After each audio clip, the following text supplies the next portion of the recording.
السلام علیکم، میرا نام زیاد خان ہے۔ آج میں آپ لوگوں کے لیے ایک ڈاکٹر اسرار احمد کی ویڈیو لایا ہوں۔ اگر ویڈیو پسند آئے تو ویڈیو کو لائک سبسکرائب ضرور کرنا۔ چلو چلتے ہیں یہ ویڈیو دیکھتے ہیں۔ حاضرین اور محترم خواتین، السلام علیکم ورحمۃ اللہ وبرکاتہ۔ خلافت کی حقیقت کیا ہے اور عصر حاضر میں اس کا نظام کیا ہوگا، اس موضوع کی اہمیت از خود ظاہر ہے۔ ہر مسلمان کو لفظ خلافت عزیز ہے۔ خلافت راشدہ کی تابناک یادیں ہمارے ذہنوں میں بلکہ ہمارے تحت الشعور کے اندر بھی مرتسم ہیں، اور آج کل بہت سے حلقوں کی طرف سے خلافت کی بات بھی ہو رہی ہے۔ پچھلی صدی میں جب خلافت عثمانیہ کے خاتمے کے لیے سازشیں ہو رہی تھیں تو ایک عظیم تحریک بر عظیم پاک و ہند میں چلی تھی۔ آپ کو بہت سے حضرات کے علم میں ہوگا، وہ اتنی بڑی تحریک تھی کہ پورا ہندوستان بولی اماں محمد علی کی جان بیٹا خلافت پہ دے دو، ساتھ ہوں تیرے شوکت علی بھی جان بیٹا خلافت پہ دے دو۔ تو مولانا محمد علی جوہر اور مولانا شوکت علی برادران نے واقعہ یہ ہے کہ جو ایک تحریک اٹھائی تھی ہندوستان میں، اس پائے کی پھر تحریک نہیں اٹھی، جس کا سب سے بڑا ثبوت یہ ہے کہ گاندھی جیسی شخصیت کو اس میں شریک ہونا پڑا۔ کہاں گاندھی، کہاں خلافت، ان میں کیا نسبت ہے؟ لیکن اسے اندازہ ہو گیا تھا کہ اگر اس مرحلے پر ہم نے مسلمانوں کا ساتھ نہ دیا تو مسلمان کبھی ہمارا ساتھ نہیں دیں گے۔ بہرحال وہ تحریک ناکام ہوئی جب خود مصطفیٰ کمال پاشا نے خلافت کا خاتمے کا اعلان کر دیا۔ وہ جو پھر علامہ اقبال نے مرثیہ کہا، چاک کر دی ترک ناداں نے خلافت کی قبا، چاک کر دی ترک ناداں نے خلافت کی قبا، سادگی اپنوں کی دیکھ اوروں کی عیاری بھی دیکھ۔ لیکن اس کے ساتھ ہی علامہ اقبال نے ایک پیغام اور بھی دے دیا تھا، تا خلافت کی بنا دنیا میں ہو پھر استوار۔ گویا کہ علامہ اقبال اس وقت دیکھ رہے تھے کہ اس خلافت کی نشأت ثانیہ ہو کر رہے گی۔ میں سمجھتا ہوں کہ اب اس کا دور زیادہ دور نہیں ہے۔ اس کے ضمن میں گفتگو جو ہے وہ بعد میں ہوگی، اختتام پر اپنی اس گفتگو کے اس وقت میں چاہتا ہوں کہ براہ راست حقیقت خلافت کیا ہے اور خلافت کے نظام کس کس شکل میں دنیا میں رائج رہے ہیں، اور اب عصر حاضر میں اگر خلافت کا نظام قائم ہوگا تو اس کا سیاسی ڈھانچہ کیا ہوگا، وہ آج گفتگو ہوگی۔ اس کا معاشی اور سماجی نظام کیا ہوگا، اس پر کل گفتگو ہوگی انشاءاللہ العزیز۔ تو میں اب اس کا آغاز کر رہا ہوں۔ سب سے پہلے یہ کہ خلافت کا لغوی مفہوم کیا ہے۔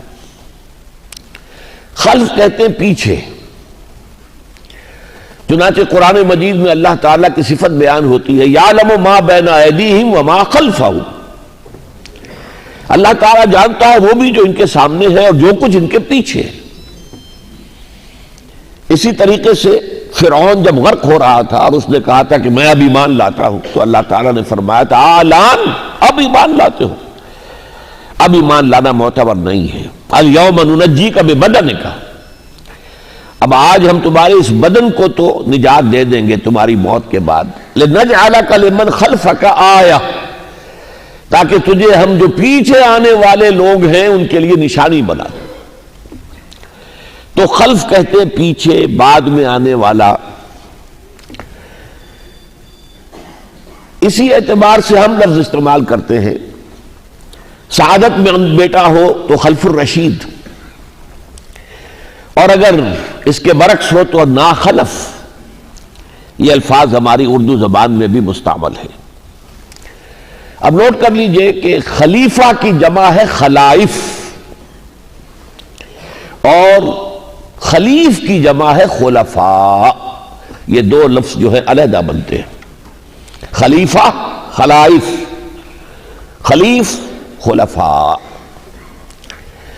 چنانچہ سورہ مریم میں ایک جگہ پر اللہ تعالیٰ کے انبیاء کرام کے ناموں کا بڑا عمدہ گلدستہ ہے۔ سب سے پہلے زکریا اور یحییٰ علیہ السلام کا ذکر ہے، پھر حضرت مریم اور عیسیٰ علیہ السلام کا ذکر ہے، پھر ابراہیم اور اسحاق اور یعقوب کا ذکر ہے، پھر حضرت موسیٰ، حضرت اسماعیل اور حضرت ادریس علیہ السلام کا ذکر ہے، اور اس کے بعد پھر لفظ آیا ہے فَخَلَفَ مِن بَعْدِهِمْ خَلْفٌ أَضَاعُوا الصَّلَاةَ وَاتَّبَعُوا الشَّهَوَاتِ فَسَوْفَ يَلْقَوْنَ غَيًّا۔ ان کے بعد پھر ایسے ناخلف لوگ پیدا ہو گئے، ناخلف، خلف، جنہوں نے نماز کا نظام ضائع کر دیا اور خواہشات نفس کی پیروی شروع کر دی، تو اے وہ لوگ جو ہیں چاہے اخلاف تو انہی کے ہیں، لیکن یہ کہ وہ تو جہنم کے اندر ڈالے جائیں گے، یقیناً ملاقات کر کے رہیں گے اس جہنم کے ساتھ۔ اسی طریقے سے ایک حدیث جو بہت مشہور ہے، صحیح مسلم کی ہے، حضرت عبداللہ ابن مسعود رضی اللہ تعالی عنہ سے، جس میں کہ آپ نے امر بالمعروف اور نہی عن المنکر کی اہمیت کو بیان کیا ہے۔ فرمایا ہے کہ ہر نبی جو بھی اللہ کی طرف سے مبعوث ہوئے، ان کے کچھ نہ کچھ ساتھی، صحابی یا حواری ہوتے تھے۔ وہ کیا کرتے تھے؟ اپنے نبی کی سنت کو مضبوطی سے تھامتے تھے اور ان کے فیصلوں کے مطابق عمل کرتے تھے۔ ثم انہا تخلف من بعدہم خلوف، پھر ان کے بعد ایسے ناخلف لوگ آ جاتے تھے، یقولون ما لا یفعلون ویفعلون ما لا یؤمرون، جو کہتے وہ تھے جو کرتے نہیں تھے، اور کرتے وہ تھے جس کا حکم نہیں دیا گیا۔ تو یہ ناخلف کی دو مثالیں میں نے آپ کو ایک قرآن حکیم سے اور دوسرے حدیث نبوی سے دی ہیں۔ اب ان الفاظ کا جو استعمال ہوا ہے قرآن میں، اور اس میں یہ کہ پیچھے آنا اور ساتھ ہی حکومت اور اقتدار کا ملنا، یہ دونوں چیزیں شامل ہو جاتی ہیں۔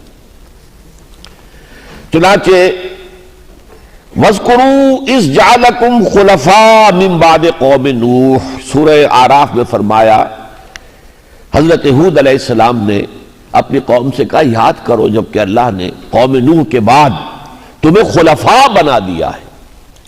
ایک تو یہ کہ حضرت نوح کی قوم کے بعد قوم عاد جو تھی وہ اس نے بہت ترقی پائی، بہت عروج پایا، اور ان کے بہت بڑی سلطنت قائم ہوئی۔ تو نوح کے بعد بھی آئے اور پھر انہیں زمین میں خلافت ملی، حکومت ملی۔ اسی طرح اسی میں فرمایا ہے وَاذْكُرُوا إِذْ جَعَلَكُمْ خُلَفَاءَ مِن بَعْدِ عَادٍ، یہ حضرت صالح علیہ السلام نے اپنی قوم سے کہا تھا، سمود سے، کہ یاد کرو جبکہ اللہ نے تمہیں خلفاء بنا دیا ہے قوم عاد کے بعد۔ جب قوم عاد ہلاک کر دی گئی تو اس کے بعد جو لوگ بچے حضرت ہود علیہ السلام انہیں لے کر ایک اور مقام پر منتقل ہو گئے، اور پھر وہاں ان کی قوم بڑھی، ان کی امت بڑھی، ان کا دبدبہ ہوا، ان کی تہذیب آگے بڑھی، ان کو بہت قوت حاصل ہوئی، وہ قوم سمود کہلاتی ہے جن کی طرف حضرت صالح بھیجے گئے علیہ الصلوۃ والسلام۔ اسی طرح خلائف کا لفظ بھی آیا، میں نے عرض کیا تھا کہ خلیفہ کی جمع خلائف اور خلیف کی جمع خلفاء، تو دو مثالیں میں نے دی ہے خلفاء کی اور دو دے رہا ہوں خلائف کی۔ ثم جعلناکم خلائف فی الارض من بعدہم لننظر کیف تعملون، یہ سورہ یونس علیہ السلام کی آیت ہے کہ اس کے بعد ان قوموں کو ہلاک کر کے ہم نے تمہیں ان کے خلائف بنا دیا، خلیفے بنا دیا، تاکہ ہم دیکھیں کہ تم کیا کرتے ہو، پچھلی قوموں کا طرز عمل کیا رہا تھا اور تمہارا اب کیا رہتا ہے۔ اسی سورہ مبارکہ میں فَكَذَّبُوهُ حضرت نوح علیہ السلام کا ذکر ہے، فَكَذَّبُوهُ فَنَجَّيْنَاهُ وَمَن مَّعَهُ فِي الْفُلْكِ وَجَعَلْنَاهُمْ خَلَائِفَ، تو حضرت نوح کو ان کی قوم نے جھٹلا دیا، تو ہم نے انہیں اور جو لوگ ان کے ساتھ تھے ان کو ہم نے نجات دی ایک کشتی کے اندر، اور ہم نے انہیں خلائف بنا دیا، خلیفے بنا دیا، ان کی پھر اولاد جو ہے ان کو دنیا میں سلطنتیں ملی، قوت حاصل ہوئی۔ تو یہ تو لغوی بحث ہے جو میں نے آپ کے سامنے کی، اس کے معنی کیا ہے؟ اصطلاح میں الخلافہ کسے کہتے ہیں؟ ڈاکٹر اسرار احمد کی ویڈیو پسند آئی ہو تو ویڈیو کو لائک کرو، سبسکرائب کرو، والسلام۔